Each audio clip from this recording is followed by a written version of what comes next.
ایک دفعہ ایک بادشاہ اپنے صاحب تدبیر وزیر کے ساتھ سفر کر رہا تھا، جو ہر معاملے میں بادشاہ کو ایک اچھا مشورہ دیتا۔ اس کے علاوہ وہ ہر بات پر یہ ضرور کہتا کہ اللہ جو کرتا ہے بہتر کرتا ہے۔ بادشاہ اس کی ہر بات سن لیتا، مگر کسی وقت اس کی بات اسے ناگوار بھی محسوس ہوتی۔ ایک دن شکار کی غرض سے دونوں سفر پر روانہ ہوئے۔ اچانک چند خونخوار جانوروں نے جنگل میں ان پر حملہ کر دیا، جس کے نتیجے میں محافظ تو سارے مارے گئے، لیکن بادشاہ شدید زخمی ہو گیا، جبکہ وزیر کو کہیں بھی چوٹ نہ آئی۔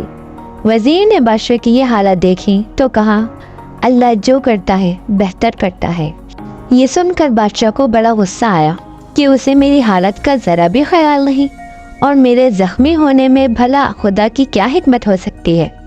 اس نے وزیر کو اسی وقت نزدیک اندھے کنویں میں ڈلوا دیا، تو اس پر بھی وزیر نے کہا، خدا جو کرتا ہے بہتر کرتا ہے۔ بادشاہ وزیر کی باتوں پر غصہ کرتا ہوا آگے چلا گیا۔ ابھی کچھ ہی دور گیا تھا کہ بادشاہ کو چند لوگوں نے گھیرے میں لے لیا۔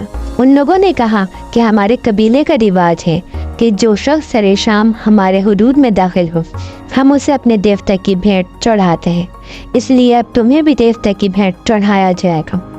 لیکن جب انہوں نے بادشاہ کے زخموں کو دیکھا تو اسے چھوڑ دیا کہ ہم قربانی میں صحت مند انسان دیوتا کو بھیٹ کرتے ہیں۔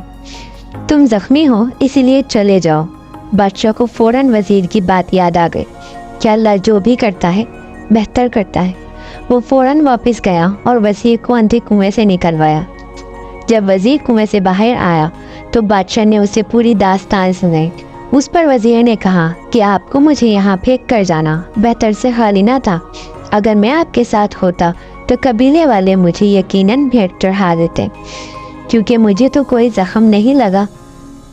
وزیر کی یہ بات سن کر بادشاہ کو یقین ہو گیا کہ اللہ جو کرتا ہے بہتر کرتا ہے، اس کا کوئی کام بھی حکمت سے خالی نہیں۔